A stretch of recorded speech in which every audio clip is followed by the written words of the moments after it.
Hi, Mike Bogden, and today I'm here with John White, and we're working with on our fuel reduction for the forest area of Island Park, specifically areas where it's near buildings.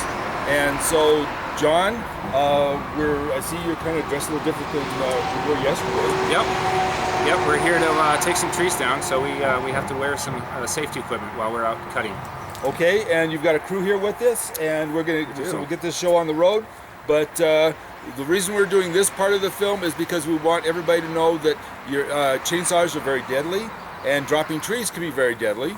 And we want everybody to always be safe, because trying to save your place from fuel reduction through fuel reduction doesn't help if you're underneath a tree.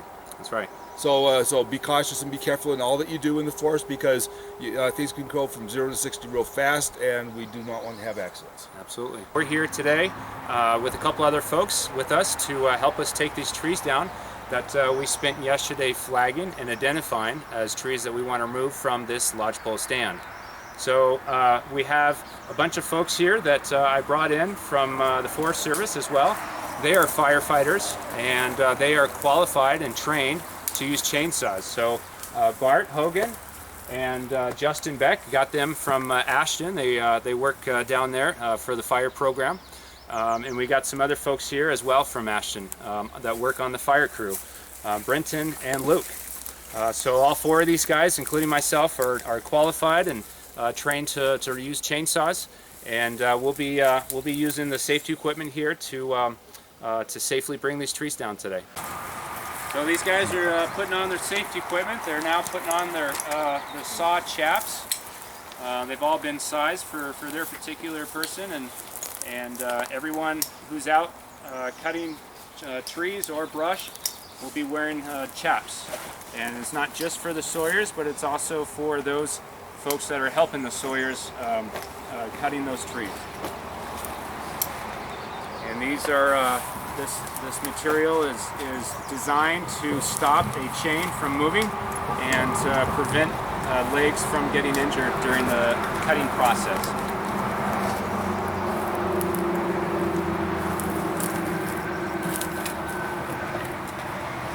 We all wear helmets as well, so every one of us will wear a helmet so that in case any of the trees happen to come down near us, then we are protected. Our heads are protected, which are pretty important. So all of us are required to wear helmets when we go out in the woods and start working on cutting trees down as well.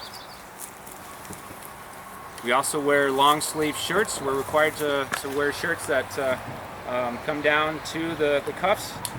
So we're all wearing long sleeve shirts, and nothing special about these. These are some of these are just made out of cotton.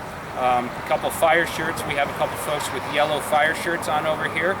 Those are made out of a flame retardant material. Typically, when we're cutting on a fire line, so we have to wear those flame retardant materials on the fire line. Today we won't see fire, but we do have to wear long sleeve shirts all the way down. So when you're not wearing your chaps, do you hang them on a chapstick? Not necessarily. Okay, just checking. No. Another piece of equipment we have are gloves. So everyone's got a pair of leather gloves on them, or some type of glove that protects their hands as they are cutting. And we are also required to be wearing gloves every time we're using a chainsaw or moving heavy equipment, just to protect our hands. Because not only are we protecting it from trying to protect it from the sharpness of the chainsaw, but we're also protected because you're going to have trees falling, limbs coming down, and your hands could get skewered by a branch or something if you don't have some protection. Exactly. Yep. The chainsaw is dangerous. It has sharp parts. The trees are dangerous. They have sharp parts.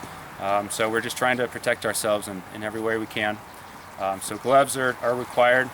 We also have earplugs. Earplugs are required when we're starting the chainsaw, not only for the sawyers, but again also for those folks that are helping out, not using a chainsaw. Chainsaws are very, very loud, and so when we're out here every day, all day long, then we need to protect our hearing. So all of us are wearing earplugs as well. Yep, what we got here is a Stihl chainsaw. this thing. This is kind of a smaller saw compared to what the other couple saws we got here. Safety features on this, it's got a chain brake on it in the event we get kickback. A lot of times when we'll be cutting trees, the chainsaw will come up and this will stop the chain from moving, so we don't get injured. We're always aware of where our tip is, and the folks that are around us in this stand that we're going to be following, there's a lot of little tall trees, so we just need to be aware of where folks are around us. We got gas and oil here in the thing we call a domar. It's our gas container. We've also got an axe with wedges in the event we need to utilize that for directional following. Our small stand of lodgepole pine here, and because it's so small, we want to make sure with the 2 or 3 sawyers that we have that we're going about this methodically. So we're not dropping trees on one another, and we're not pulling out trees from inside that's going to make it tougher for us to get to those trees. So typically what we're going to do here is start from the outside and work our way in. So we have 2 areas that will be working safely apart from one another so that the sawyers aren't dropping trees on one another, and we'll be taking our slash to either side near where those sawyers are working. So they'll be working from the edge, working in, and just kind of making a plan as to which tree is going to be the easiest to take down.